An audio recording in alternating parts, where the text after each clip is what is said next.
أعوذ بالله من الشيطان الرجيم. بسم الله الرحمن الرحيم. الحمد لله رب العالمين، وبه نستعين في أمور الدنيا والدين.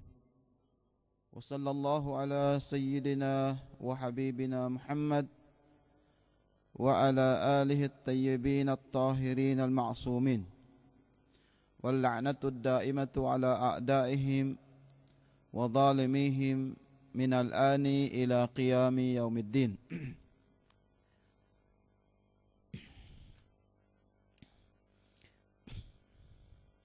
قال الله سبحانه وتعالى في كتابه الكريم: أعوذ بالله من الشيطان الرجيم.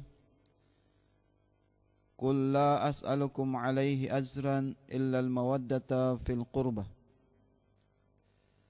وعن النبي صلى الله عليه وآله وسلم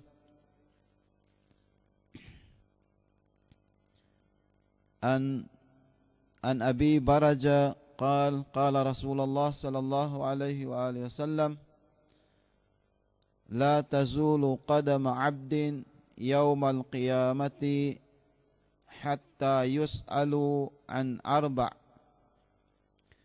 عن عمره فيما أفناه، وعن جسده فيما أبلاه، وعن ماله فيما أنفقه، ومن أين كسبه، وعن حبنا أهل البيت. صدق رسول الله صلى الله عليه وآله وسلم.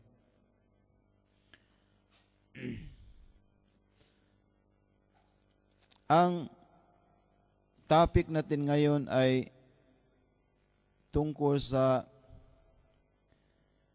ano ang katumbas kung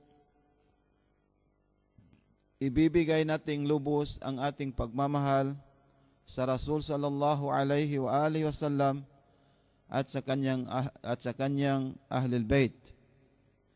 Ano ang katumbas na makukuha natin dito man sa dunya o sa mundong ito, lalong-lalo na sa kabilang buhay. Unang-una, mga kapatid sa Islam, ilang araw na ang nakakalipas na napag-aralan natin ang usuluddin at ang ibang-ibang topic hanggat natapos na rin natin ang muqarana bainal Islam wal Masihiyya. Alhamdulillah, siguro meron na tayong natutunan kung paano talaga ang bilang Muslim na Muslim na sumusunod o kaya naging masunurin sa utos o kakautusan ng Allah subhanahu wa ta'ala at ang kautusan ng kanyang sugo. At nabanggit din natin kung ano ang makukuha natin o kaya ano naman ang makukuha natin, ano man ang katumbas kung halimbawa tayo ay susuway sa kautusang nabanggit natin kanina. Ngayon, ang topic natin ay tungkol sa akhlak at ang topic na napili natin para naibibigay sa inyo ay itong atharul hub ala ahlil bait, kung ano ang effect o kaya ano ang katumbas na makukuha natin kung mahalin natin ang ahlul bait ng Rasul sallallahu alaihi wa sallam. Ito ay hindi galing sa aking bulsa o kaya kanino man. Ang sagot sa mga tanong natin ay galing sa Rasul sallallahu alaihi wa sallam, na siyang nagsasabi na sabi niya, Abu Baraja qal an Rasulillah, ang riwayat o kaya hadith nang galing kay Abu Baraja, galing sa Rasul sallallahu alaihi wa alihi wasallam, Nagsabi siya, sabi niya, la tazulu qadama abdin yawmal qiyamah. Walang sa kabilang buhay, sa panahon na makarating tayo doon sa Siratul Mustaqim, yung daan na kung sabihin nila ang liit, ang kaliit ng daan na yon ay yung isang buhok, isang katiting buhok ay i-divide pa yon up by 7. Yung buhok ng isang tao, i-divide pa yon by 7. So gaano kaliit ang yung isang ang tawag diyan, daan para makalampas tayo sa ibang papunta doon sa surga. At ang nasa sentro noon ay Jahannam. Ang nasa sentro doon, ang sa baba ng na yon, ng daan na yon ay Jahannam. Kung halimbawa mahuhulog tayo doon, mapupunta tayo sa Fiddarki Asfali Minan Nar. Yung pinaka ng mga Jahannam ng mga ng mga munafiqin, o kaya yung nagsasabing Muslim pero hindi naman sila sumasama o kaya sumusunod sa kagustuhan ng Allah. Ang sabi ng Rasulullah, sa Day of Judgment daw, sa kabilang buhay, walang paa na makakaapak, nobody can step forward doon sa na yon, sa daan na yon, sa Day of Judgment, except yus'alu an arba', yani tatanungin siya ng Allah subhanahu wa ta'ala ng 4 na katanungan. Dahil ang sabi ng Allah subhanahu wa ta'ala doon, waqifuhum fa innahum mas'ulun. Kung makarating tayo sa na yon, sa yung daan na yon, Siratul Mustaqim na sinasabi nila, ay walang makakalampas doon sa na yon, sa daan na yon, except sabi ng Allah, waqifuhum, let them stop, sa na yan, patigilin mo sila, dahil fahum yus'alun, sila ay tatanungin ng Allah subhanahu wa ta'ala. Waqifuhum fa innahum mas'ulun, patigilin mo sila dahil sila ay tatanungin ng 4 na katanungan na ito. Ang unang-una ay an umrihi fima afnahu. Unang-unang katanungan, bago ka makakaapak doon sa daan na yon at makalampas ka doon sa kabilang kalye, halimbawa, at makapunta ka doon sa surga o kaya sa paraiso, dapat tatanungin ka ng unang-una talaga, an umrihi, yung edad natin, yung umur natin, yung edad natin, fima afnahu, saan natin ginamit ang yung edad natin, saan natin ginamit o ginugol ang lahat ng panahon natin dito sa dunya. Saan natin ginugol yon? Saan natin ginamit? Sa paglakwat sa paghahanap pa ng maisa, halimbawa, paghahanap lang ng makain o kaya kabuhayan, at wala tayong pakialam sa Diyos. Yun ay unang-una tatanungin ng Allah Ta'ala yung edad natin, kung saan natin nagamit. Halimbawa, namatay tayo, saan natin yung, halimbawa, naging, ang umur natin o edad natin, naging 65 or 60,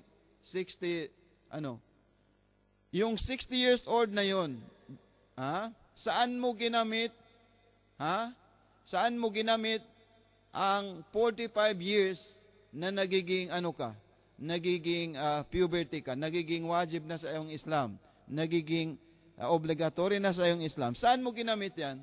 Tatanungin ka ng Allah SWT, iisa-isahin ka.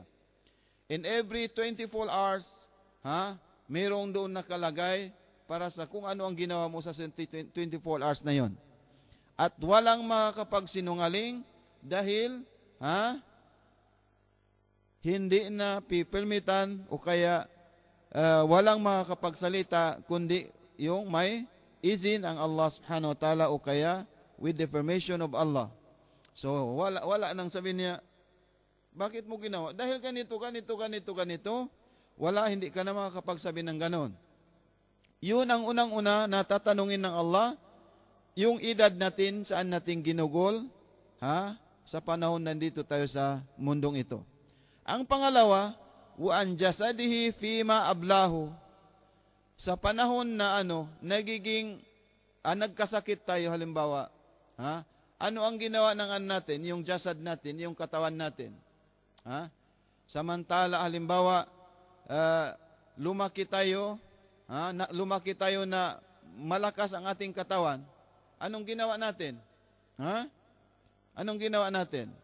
Wala. Halimbawa, kasi kung wala kang ginawa, ang tanong mo, ang sagot mo ay wala. Dahil kung sabi nila meron, kukunin yung record mo kung tama ang sinabi mo o hindi. Nang dumating ang nagkasakit ka halimbawa, anong ginawa mo rin? Kung minsan, yung halimbawa, dumating sa atin ang yung naging masakitin tayo, kung minsan, napapabayaan na natin ang pagdarasal sa Allah. Dahil ang sagot natin, ang alibay natin, paano naman ako magdasal na may sakit ako, masakit ang ulo ko halimbawa, o kaya may sipon ako, o kaya halimbawa sumakit ang tiyan ko, pero yung lang, yun ay alibay lang ng iyong sarili. Ayun tatanungin din ng Allah subhanahu wa ta'ala. Pangalawa yun. Ang pangatlo, wa an malihi fima anfaqahu wa min aina kasabahu.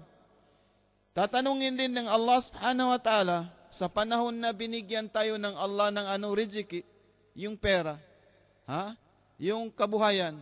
Binigyan tayo ng Allah subhanahu wa ta'ala ng kabuhayan. Saan ba natin nakuha yun?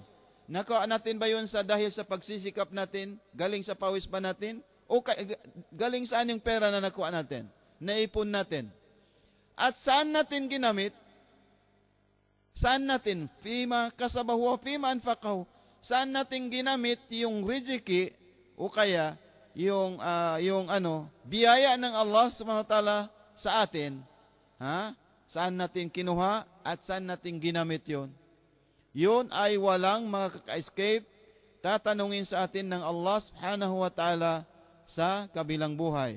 Bago tayo papasok. Sa Jahannam ba? O kaya sa paraiso ba? O kaya sa impyerno? Sa Jahannam ba? O kaya sa impyerno? O kaya sa surga o paraiso? 200 lang. So, kung wala tayong may sagot, dahil wala naman tayong ginawa, nag-live lang tayo dito sa, halimbawa, sa Saudi, sa Kuwait, halimbawa, So, ano kaya ang mangyari? Ang pang-apat na tatanungin ng Allah subhanahu wa ta'ala ay, wa an hubbina ahlal bayt. Ang pang-apat na last na tatanungin sa atin ng Allah subhanahu wa ta'ala ay yung pagmamahal natin sa Ahlul Bayt.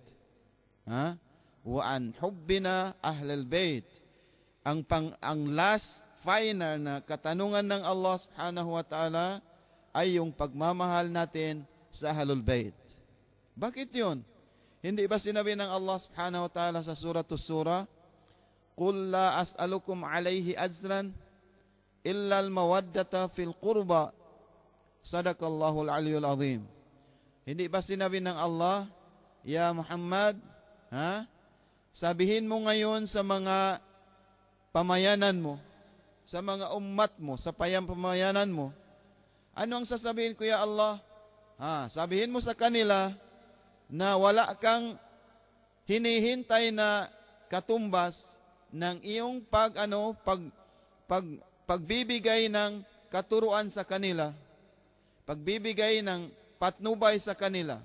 Wala kang hinihintay na kabayaran galing sa kanila. Ano ang hilingin ko? Hilingin mo lang sa kanila, sa mga pamayanan mo, na dapat mahalin nila ang Ahlul Bayt. Kung tingnan natin ang ayat na ito ay wajib sa atin o kaya obligatory sa ating lahat na dapat anuhin, mahalin natin ang Ahlul Bait.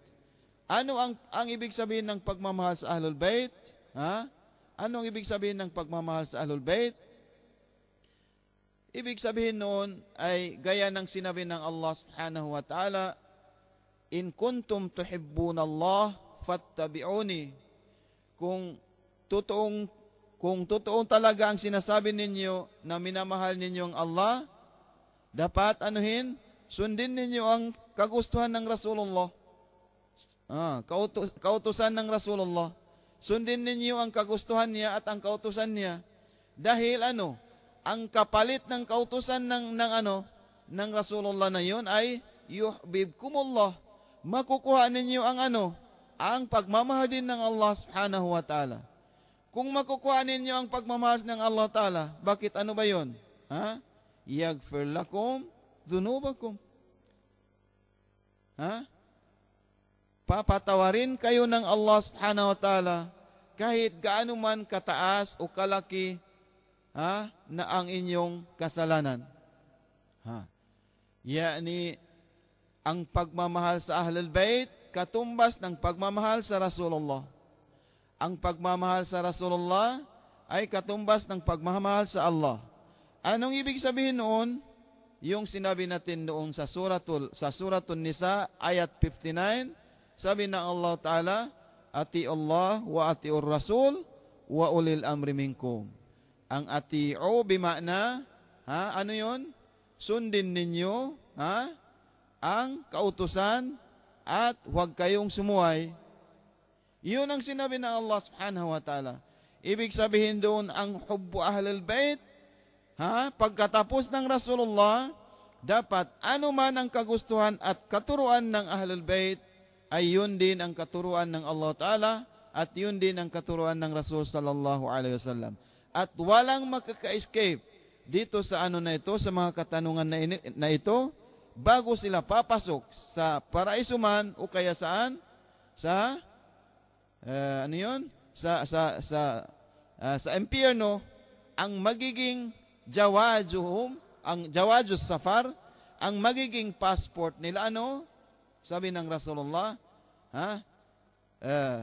jawajun ala sirat, ang magiging passport nila sa how to pass this itong yan, taytayan ba yan? Anong tawag doon?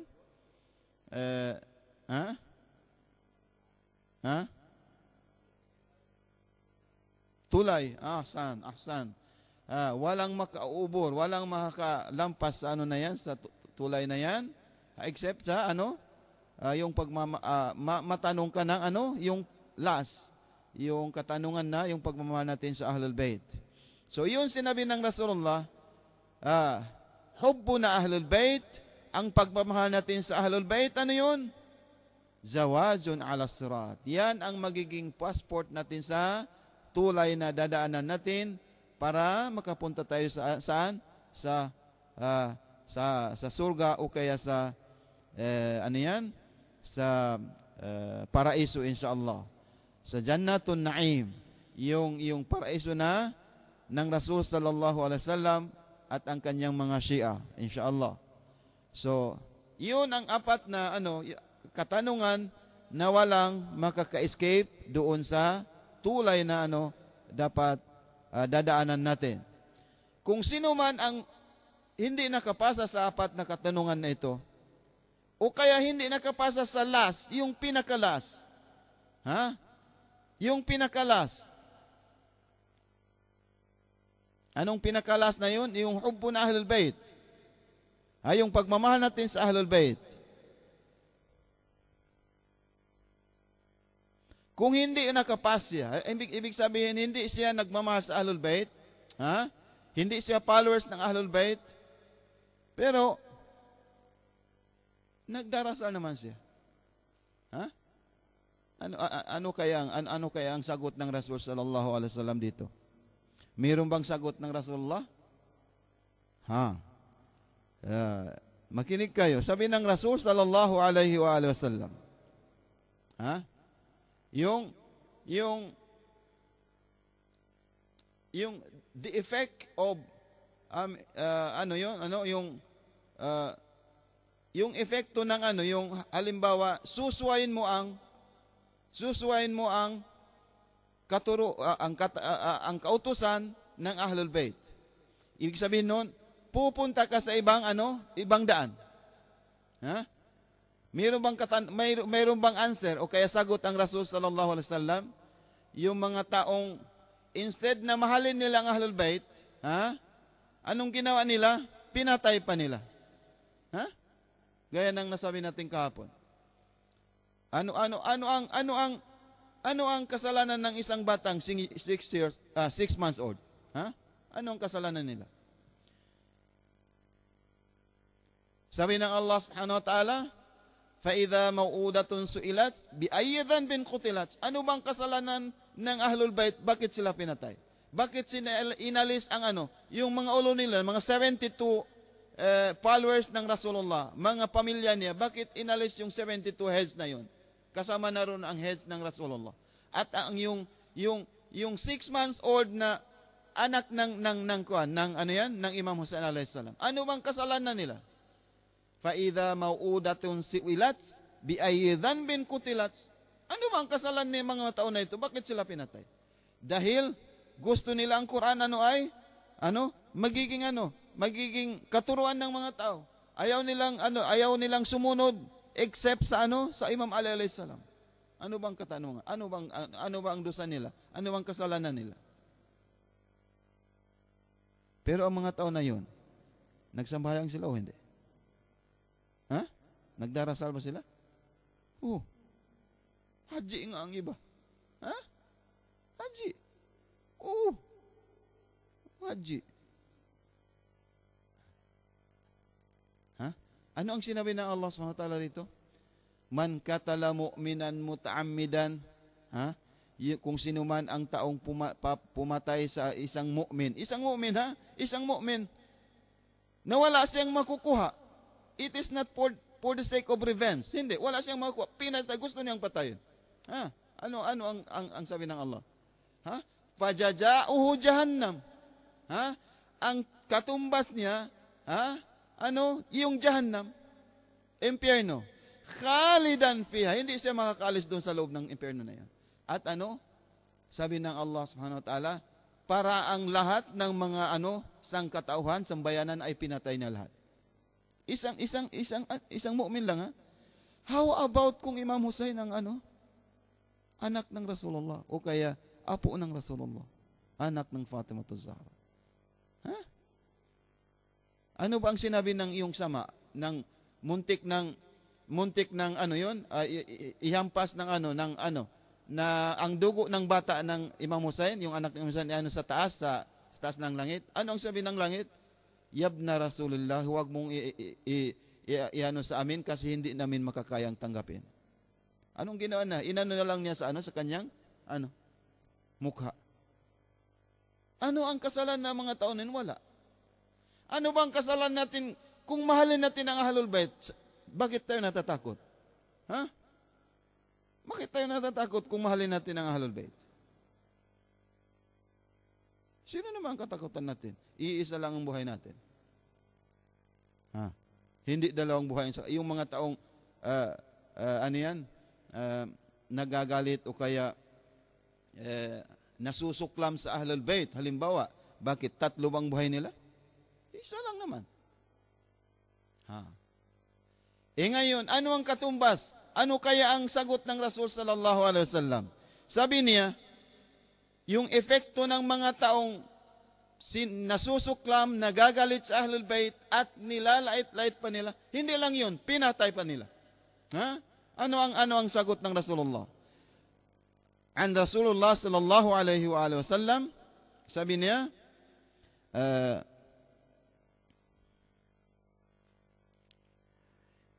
sabi ng Rasulullah, an Jabir ibn Abdullah, isang sahabat ng Rasulullah na si Jabir. Sabi niya, an Rasulullah. Sabi ni Jabir, narinig ko ang Rasulullah sallallahu alaihi wasallam nagsabi, Ayuhan nas, man abghana na ahlal bait, hasirahallahu yawmal qiyamati Yahudiyan. Nagsabi daw ang Rasulullah, sabi ni Jabir, sabi niya, o kayo mga sangkatauhan, o kayo mga manusya, mga sangkatauhan. Anong sinabi ng Rasul? Man abqada na ahlal bait, kung sino man sa inyo ang nagagalit sa ahlul bait.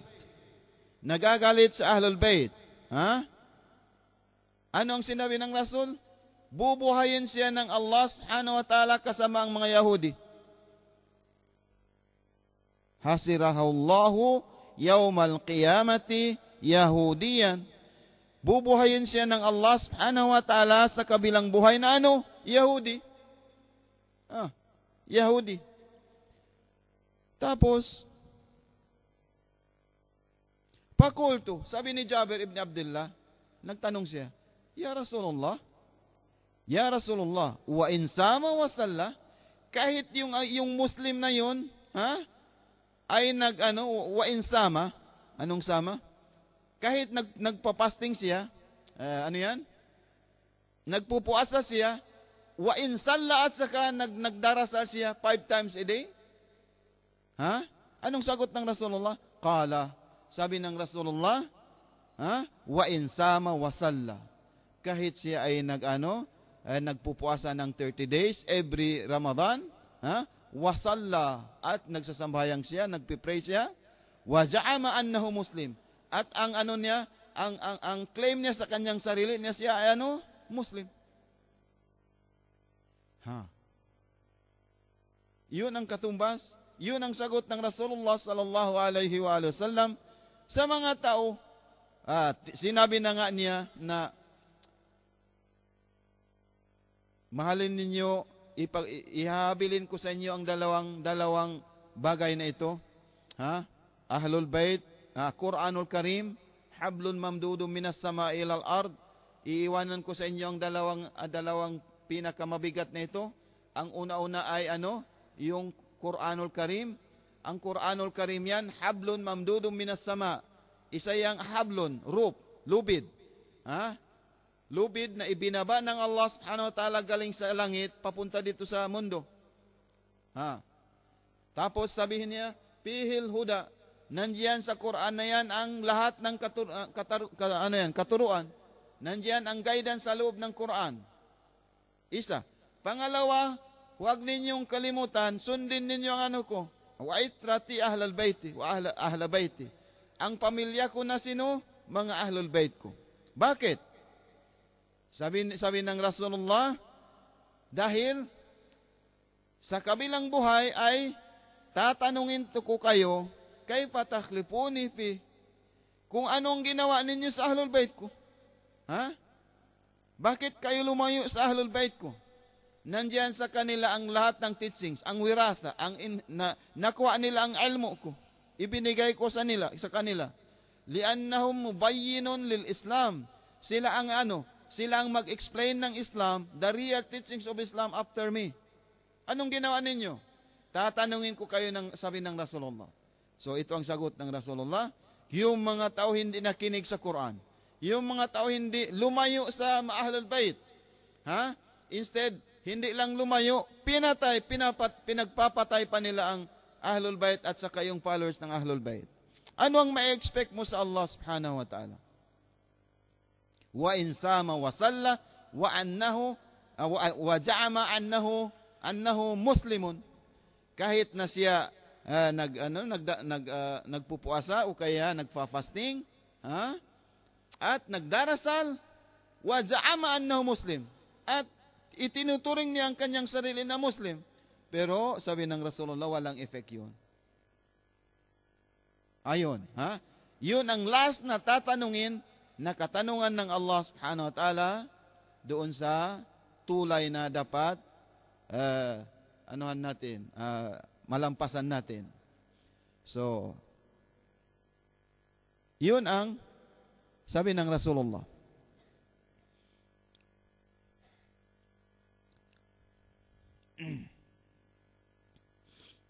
At saka sabi ng Rasulullah sallallahu alaihi wasallam, al-amnu yawm al-qiyamah. Yung O ano ang security o kaya ano ang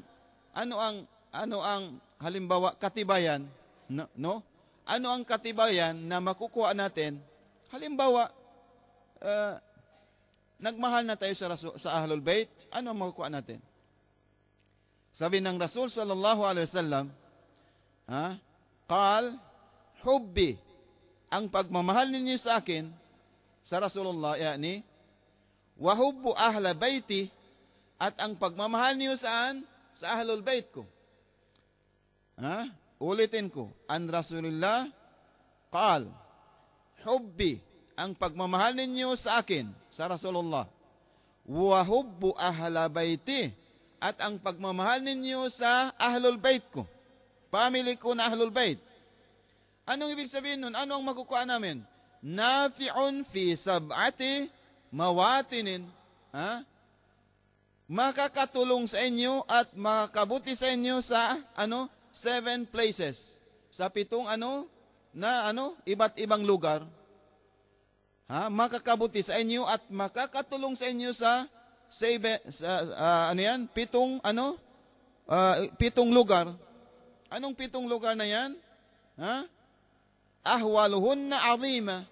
Yung pitong iba't ibang lugar na nasabi natin na yan ay ang siksa, ang punishment diyan ay pinakamalaki at nakakasindak. Walang makakalampas diyan except yung masasabi natin ngayon. Hubbi wa ahubbu ahli baiti nafi'un fi sab'ati mawatinin ahwaluhunna azima. Nafi'un fi sab'ati mawatin. Ang unang-unang lugar na makakatulong sa atin ang pagmamahal natin sa Rasulullah at sa Ahlul Bait, unang-una talaga anil wafat, kung malapit na tayong mamatay. Yani nasa death bed na tayo. Nagdadala na tayo ng yung hininga. Malapit na tayong mamatay. Ang sabi nila sa saatul ihtidar, yung panahon na yung dumating ng natin, yung ruho natin dito sa liig. Yung ruho natin, hindi na tayo hindi na tayo makagalaw. Buhay pa tayo, mata na lang natin ang yan? Yung kumukurap, nakaganyan na tayo, nakaganyan tayo sa taas. Kung darating itong ruho natin dito sa halkum, halkum yung pagtawag dito na nasa liig, aalisin na ng Allah Ta'ala yung hizab dito sa mata natin. Makikita natin ang lahat doon papunta sa langit. Yung hijab na yun, aalisin na ng Allah Ta'ala. Isa lang, pinakamaliit na hijab. Dito lang sa mata natin. Pag alis niyan, makikita natin parang itong simento doon sa makikita natin. Papunta doon sa Philippines, makikita natin. Ganoong yung paningin natin. Ganoong katalas ang paningin natin. So, sa panahon na yan, makikita natin darating ang dalawa. First na darating, yung malakal maut. Anong malakal maut? Sino ang pangalan ng malakal maut? Israel. Malakal maut, Israel. Pagdating ng Israel, doon, darating naman ang Rasulullah. Darating ang Rasulullah, uupo siya sa right side natin. Kung lalaki, darating ang Imam Ali.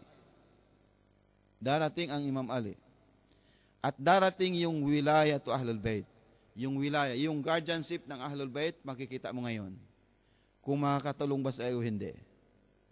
Kung babae naman, darating ang Hazrat Fatimah Zahra. Allahumma salli ala Muhammad wa ala Muhammad. Darating ang Hazrat Fatimah at darating din yung dalawa. Darating din yung Imam Hasan wal Husain. Masya Allah. Yung Imam Hasan wal Husain, saan siya uupo? Uupo siya sa talampakan natin, sa paa natin. Yung Rasulullah nasa kanan Ang ano, yung nasa kaliwa natin ay ano? Ang Imam Ali alayhis salam. Yung sa unahan natin, sa ulo natin, sino? Yung Israel. So, kung followers ka ng Ahlul Bayt, indal wafat, nafi'un laka. Sa panahon na yan, kung followers ka ng Rasulullah at sa Ahlul Bayt, huwag ka nang matakot, insyaAllah. Aalis yung ruh natin. Ang sabihin lang ng Allah Ta'ala, Ya ayyatuhan nafsul mutmainna, irji'i ila rabbiki radiyatan mardiyah. Fadkhuli fi ibadi wadkhuli jannati. Ang sabi ng Allah subhanahu wa ta'ala. Maririnig natin yan. Kung ano wala lang tayong kasalanan, maririnig natin talaga. Hindi yung halimbawa kukunin ng Israel ang ano natin, ang ruh natin, kuminsan dito sa paa, kuminsan kung saan, gaganyanin. Parang yung tela na ganito, mo ganyanin, ganun kasakit ang pagkuha ng Israel, yung mga hindi mu'min. Mu'min, hindi mu'min, Anong sinabi ng Rasulullah? La yuhibbuka, ya Ali, la yuhibbuka illa mu'minun. Walang nagmamahal sa inyo kundi magiging mu'min siya. Ala wa man mata ala hubbi ali Muhammad, mata mu'minan, mata mustakmilul iman. Kung sino man ang mamatay na nagmamahal sa Ahlul Bayt ng Rasulullah, ang pagkamatay ni pure, perfect ang kanyang faith. Insyaallah subhanahu wa ta'ala. Ano pang katakutan mo? Sinabi ng Rasulullah, yani, hubbi wa hubbu Ahlul Bayti nafi'un fi sab'ati mawatin. Yung pagmamahal ninyo sa akin, sa Rasulullah, at yung pagmamahal ninyo sa Ahlul Bayt, magiging makakatulong yun at ikakabuti yun sa sa 7 lugar na ito. Ang first ay endal maut. Kung malapit na tayong mamatay, huwag ka nang matakot, inshallah, kung followers ka ng Ahlul Bayt. Anong gagawin mo? Ito lang ang zikir mo. La ilaha illallah, Muhammadur Rasulullah, Aliyun Waliyullah. Kung nasa panahon ka na ng ganon. Kaya yung halimbawa, yung marunong, dapat kung darating yun sa atin, yung ulo i-adjust mo yung niya, yung paghiga ng yung may sakit, yung sikin niya dapat papunta sa kibla. Sa'atul ihtidar, dapat halimbawa itong tao, doon ang kibla. Mo, ikaw na wala kang sakit, i-change mo yung position ng kanyang paghiga, iganyan mo. Yung ulo niya dito, yung yung sikin niya, yung paa niya nandoon papunta sa kibla. Kung halimbawa, uupo siya, diretso siya sa kibla. Ganun dapat ang adab o kaya akhlak ng may sakit, halimbawa kung malapit na siyang mamatay. Sa panahon na yan, huwag ka nang mag-alala, insyaAllah. Ang guarantee sa iyo ay Ahlul Bayt o kaya Rasul sallallahu alaihi wasallam. Isa yun. Ang pangalawa ay anil wafat wa fil qabri. Huwag ka nang matakot doon sa kubur, sa makbara, sa cemetery. Kung halimbawa mayroon nang ililibing doon, anong gagawin ng lupa? Yung ganito, yung halimbawa ganito ang lupa. Nandoon ka na sa loob, gaganyanin ka. Hanggang yung natin, yung katawan natin magkaganyan. Gaganyan. Pero kung halimbawa naturkin ka, lakinu mautakum. Turuan ninyo yung huling turo ninyo sa mga patay, turuan ninyo ng yung 12 imams. La ilaha illallah Muhammadur Rasulullah. Kung sino ang Diyos mo, Allah, Nabi, at lahat na yon. Kaya turuan ninyo ang mga malapit, yung namatay na. Yun ang last ng niya ng elmo. Okay. So, kung naturkin natin ng 12 imams at saka followers na ng 12 imam, ako mismo nakapag-tulkin na ako, sasagot yung patay. Sasagot ang patay. Kung sabihin mo, naintindihan mo ba? Sabihin ng patay. Pero hindi mo parang kung saan nanggaling, parang echo lang, may echo. Anong sabihin ng patay? Sabihin niya, naam. Yung nanay ko mismo, ako ang nagturkin. Alhamdulillah. Marami na kaming naturkin na sumagot yung patay, naam. Naam. Kung may sagot na siya, sabihin niya, magsabi ka kaagad ng Allahu Akbar, at nandiyan sa Wapatiology na ng mga step ng kung paano magturkin inshallah. So sa kubur, inshallah, wala ka rin kakatakutan kung halimbawa followers ka ng Ahlul Bayt inshallah. Wa indan nusur, kasi yung sa kubur, no, sa makbara, mayroon mang magtatanong sa atin ng dalawa, yung dalawang malaikat, hindi ba? Munkar at saka nakir. Ha? Sasabihin ng munkar, sabihin niya, sino ang Diyos mo? Kung hindi ka nag-ibadat, hindi ka nagsambayang, hindi ka nagdasal, hindi ka Muslim, wala kang paniwala, anong sasabihin mo? Hindi wala. Ha? Ano yung kakaagad ng nakir? Ha? Lalastiguin ka kaagad at kung pwede lang marinig natin yung mga mapatay nandiyan sa loob ng makbara, cemetery, kung hindi lang tayo makasalanan, maririnig natin yung nila. Kung anuhin sila ng yung nakir, yung ipanis nila, maririnig natin hanggang dito. At kung may makarinig doon, mamamatay ang tao. Dahil sa yung kasindak-sindak talaga. Ha? Yung munkar at saka nakir, kung halimbawa naturkin natin ang ating mga yung mga namatay ng 12 imam, sabi ng munkar at saka nakir, hindi na kailangan turkinin dahil tapos na siyang naturkin. Yan ang sabi ng munkar at saka nakir.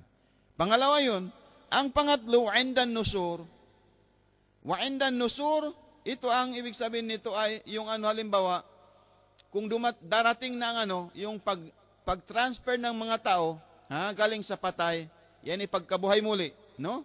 Yung pagkabuhay muli ng mga tao sa papunta sa Yawmul Hisab, sa araw ng paghuhukom, no? Galing sa kubur, sa makbara, mayroong mga tao hindi napupunta doon. Mayroong mga tao diretso sa surga. Mayroong mga tao maghihintay pa doon sa mahsar. Maghihintay pa kung ano ang judgment sa kanila. Meron wala. Sabi, hanggang magsasabi ang mga tao na hindi nakadaan sa paghuhukom na yun. Sabi niya, saan kaya ang sinabi ng Allah na yung araw ng paghuhukom? Hindi ko man nakita. Kasi nandoon na siya sa surga. Kasama ang Ahlul Bayt, inshallah. Yung followers ng Ahlul Bayt, kung mamatay sila sa pagmamahal sa Ahlul Bayt, anong sinabi ng Allah Ta'ala? Mustakmilul iman, huwag ninyong kalimutan. At saka magpuran lahu. Huwag ninyong kalimutan na pinatawad siya ng Allah Subhanahu wa Ta'ala. Kahit gaano karami ang ating kasalanan. Inshallah. Yan, Quran at saka hadis ng Rasulullah, hindi yan sinungaling, hindi yan galing sa akin. Yun ang pangatlo. Ang pang-apat, wa indal kitab. Wa indal kitab, yung pagbibigay ng yung record natin sa Day of Judgment. Kung halimbawa may mga Shia na makasalanan din. Kung minsan sumusunod sa kautusan ng Diyos, Rasulullah at saka Ahlul Bayt, pero kung minsan gumagawa na naman kasalanan, yan anong gagawin sa kanya? Ipasok mo na sa sanarka. Alam niyo ba yung gourd, halimbawa kung ilimpyo mo na, no? Ilimpyo. Ganon yung mangyayari. Ipasok sa sanarka sa sa Jahannam, sa sa impyerno, no? At saka ano ang gagawin ng Hazrat Fatimah az-Zahra? Bibigyan ng Allah Ta'ala ang Hazrat Fatimah az-Zahra ng pagkakataon. Titingnan niya yung nasa loob ng Jahannam, nasa loob ng impyerno. Kung meron sa kanila yung kahit na kaunti, na kahit an atom lang, yung atom na kahit minsan mang nakapagsabi o kaya yung lumuha siya para sa Hazrat Fatimah az-Zahra. O kaya nakapagsabi siya, kawawa ang Hazrat Fatimah az-Zahra. Sabi ng komentaris, hanggat sabi niya, magdadala, halimbawa yung sa atin, may magnifying glass. May nakakita ka ng magnifying glass? Yung pinakamaliit na mga atom, di natin makikita, no? Pero gagamitan ng Hazrat Fatimah az-Zahra. Saan niya gagamitin? Dito sa tuktok. Kung may makikita na dito na Kasi yung pagmamahal natin sa Ahlul Bait, magiging ano yun, nur yun. Titingnan niya kung meron nur na nandoon sa tuktok natin. Kung meron makikita, yung pinakamalit na talaga, kukunin na nga sa Fatimah Zahra, ipapasok sa surga. Masya Allah. Masya Allah. Ha. Yan. Wa indal hisab, at saka doon sa hisab na yun, magkakaroon din ng nakakatulong din sa atin, ito ang mga taong na makasalanan. Halimbawa, mga Shia na, yung anong tawag doon? Yung pabalik-balik ba? Gagawa ng kabutihan, balik pa kasalanan. Ganun. Hindi, yung iman ninyo, yung iman noon, yung paniniwala noon ay mustauda. Ang ibig sabihin ng mustauda, kung saan man ang ng hangin, ay sumasama-sama lang siya. Yun. Kung papunta doon ng hangin, doon din siya. Kung papunta doon, gano'n. Mustauda, ibig sabihin, yung haligi ng kanyang hindi matatag. Mustauda, yan yung blind followers. Shia ho. Okay, Shia na rin ako. Allahu Akbar. Pero hindi niya talaga, inalam kung ano talagang hak ng Ahlul Bait. Yung karapatan ng Ahlul Bait. Kaya nga sabi ko sa inyo, wala takfu ma laysa laka bihi ilmun. Huwag ka lang magiging blind followers lang. Hindi ganon. Dapat pag-aralan talaga ang faith na natin, insyaAllah. Wa indal hisab, doon sa pagbibilang ng ating kasalanan at ang ating kabutihan, makakatulong yung pagmamahal natin. Bakit? Dahil hindi na tayong papasok doon. Hindi tayo papasok doon. Sa paghisab na yon, sa pagbilang ng na yon, yung makasalanan at saka kabutihan, hindi na. Wa indal mizan, sa mizan, yung ang ibig sabihin ng mizan? Yung, timbangan, no? Timbangan, sa pagtimbang ng yung kagawa natin, mga kasalanan ba o kabutihan, tinitimbang yon. Tinitimbang yon. So, gaya ng sinabi ko, hindi rin tayo papasok doon. Hindi. Kung namatay tayo sa sa pagmamahal sa Ahlul Bait, insyaAllah, pero kung halimbawa, makasalanan din tayo, baka daraan tayo doon, pero itong pagmamahal natin ay magiging dahilan na mag-garantor sa atin ang pagmamahal nila. Papatawanin tayo ng Allah subhanahu wa ta'ala. Wa inda sirat, yun ang sinabi ko. Doon sa tulay na yun na walang makakadaan doon except yung tatanungin sila ng apat na katanungan ng Allah subhanahu wa ta'ala. Ang last na yun, yung hubbuna Ahlul Bait. So kung namatay tayo na sa pagmamahal sa Ahlul Bait, ano pang hilingin natin? Ano pang gusto natin? Kaya nga mga kapatid sa Islam, ang pagmamahal sa Ahlul Bait, hindi ibig sabihin mo, I love Ahlul Bait at alam ko na ang 12 imams. Ang first imam ay Imam Ali, ang pangalawang Imam Hasan, up to 12 imams. Ganun lang. Hindi natin alam kung ano ang pagkamatay sa kanang sanhi ng pagkamatay, ano ba ang nadaanan nila, ano ba ang situation nila, hindi natin alam. Kasi itong 12 imams, pwede nating i-compare sa panahon na ito kung saan ang ma-apply natin ang life doon sa kanila. Halimbawa, sa panahon na ganito, sa panahon natin ngayon ay panahon ng Imam Ja'far Sadiq. Kasi pwede tayong mag-spread ng Islam o kaya teaching ng Ahlul Bait. Hindi naman tayo pinapatay gaya noon, no? Okay, make use of that. Make use of that. So dapat magtulungan ang mga followers ng Ahlul Bait, hindi kanya-kanya. Kahit dahil sinabi na doon, yung riziki, yung biyaya ng Diyos na natin, tatanungin ng Allah subhanahu wa ta'ala, baka ginamit mo lang sa pamilya mo. Hindi ka naglagay para sa Ahlul Bait. Ano ngayon ang jawab mo? Ano ngayon ang kasagutan kung tatanungin ka ng Allah subhanahu wa ta'ala?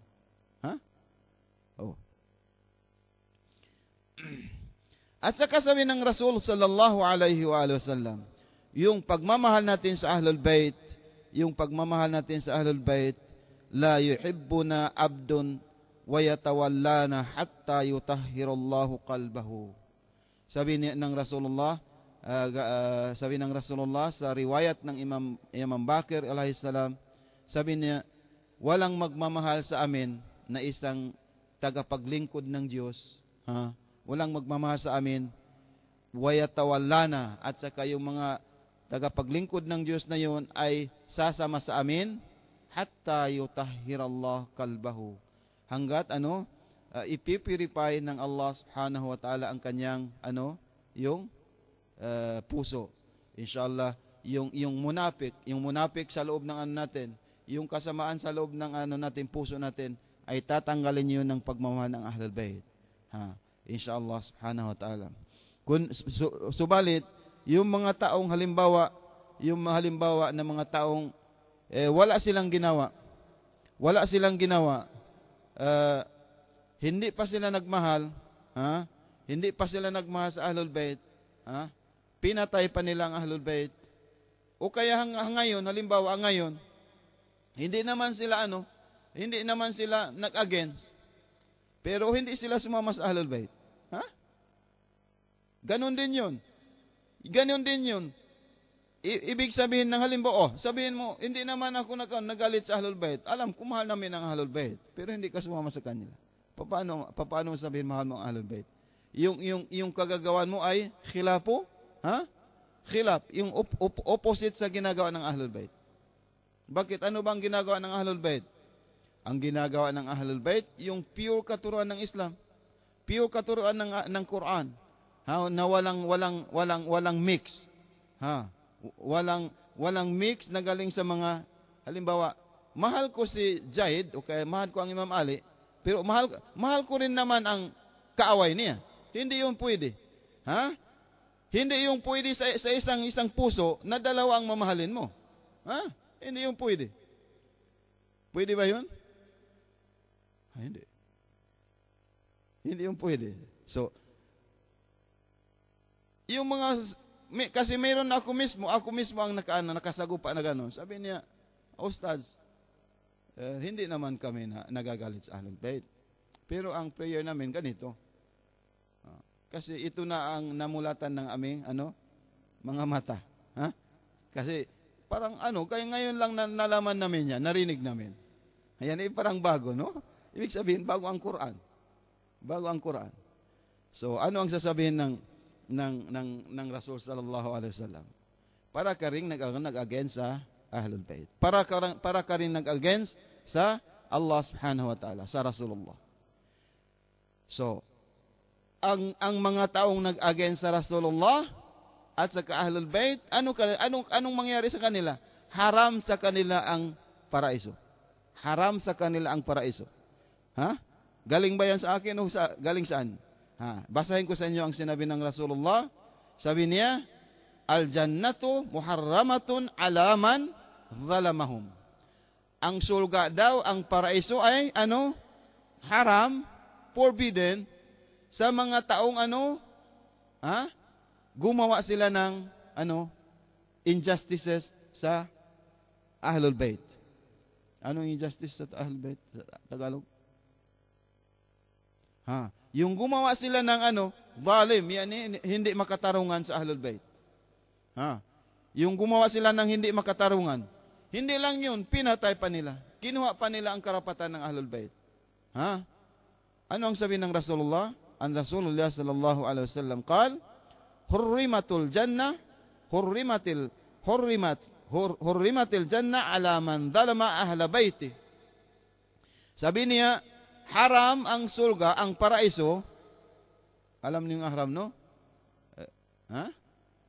Masama. Ay, hindi masama. Forbidden. Forbidden. Anong Tagalog? Masama, hindi masama. Hindi yun. Hindi. Bawal. Bawal. Bawal ang paraiso kanino? Ala man zalama ahla baiti. Bawal ang paraiso sa mga taong gumawa ng hindi makatarungan sa Ahlul Bayt ko. Hindi lang gumawa ng hindi makatarungan, pinatay pa nila. Nilapastangan pa nila ang yung mga followers ng Ahlul Bayt. wa ala man qatalahum, at saka bawal din sa mga taong pumatay sa Ahlul Bait ang surga, ang paraiso. Wa alal mu'ina alaihim, at saka kung sino man ang tumulong sa kanila, tumulong sa mga taong gumawa ng hindi makatarungan sa Ahlul Bait, yung halimbawa ngayon, no? Magbibigay mag-i-spread ka ng fitna. Na mga news sabihin ni ang Ahlul Bait gumagamit, naudzubillah, astagfirullah, gumagamit sa mga asawa nila kahit may menstruation. Naririnig niyo siguro. Yan, fitna yan sa Pilipinas. Ginagamit nila ang asawa nila kahit may kahit nga yung Kristiyano hindi gumagamit. Muslim pa kaya? Haram yun. Yung nagsasabi ng ganoon, para mo ring tinulungan yung mga taong galit sa Rasulullah at saka Ahlul Bait. So anong magagawa? Ano ang mangyari sa kanila? Haram o kaya bawal sa kanila ang surga, ang paraiso. At saka ano pa? Wala yanduru ilaihim wala yandurullahu ilaihim yawmal qiyamah. At hindi sila titingnan ng Allah Ta'ala sa kabilang buhay. Hindi sila titingnan ng Allah Ta'ala sa kabilang buhay. Wala yuzakkihim, at hindi papatawarin ang kanilang dunub, ang kanilang kasalanan. Walahum adhabun azim, at ibibigay sa kanila ng Allah Subhanahu wa Ta'ala ang punishment na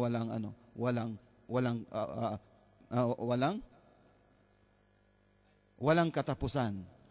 Yung pinakamalaking adhab ibibigay ng Allah Subhanahu wa Ta'ala, at forever sila nandoon sa impyerno na yon. Yan ang sinabi ng Rasul sallallahu alaihi wasallam, kung sino man ang gumawa ng hindi makatarungan o kaya gumawa ng hindi mabuti sa Ahlul Bait, at saka tumulong pa sa sa pag-spread ng fitna, na ang Ahlul Bait ang nagsasamba sila sa bato, halimbawa, ang Ahlul Bait ang nabi nila Ali, ang Ahlul Bait ang mga Shia ang Quran nila iba, ang mga Shia kung sa night of Friday, Dua Kumail, hindi ba? Dua Kumail, sa night of Friday daw, ang mga Shia dinadala nila ang mga babae nila, at saka sa loob ng halimbawa sa mga 8 o'clock ganun, yung papatay nilang ilaw at saka mag-extend sila ng mga babae. Yung nagsasabi ng ganun, sabi ng Rasulullah sallallahu alaihi wasallam, kahit nga yung amoy ng surga hindi nila maamoy, at hindi nila makikita ang paraiso. At hindi bari'un minhu, anna Rasulullah bari'un minhu.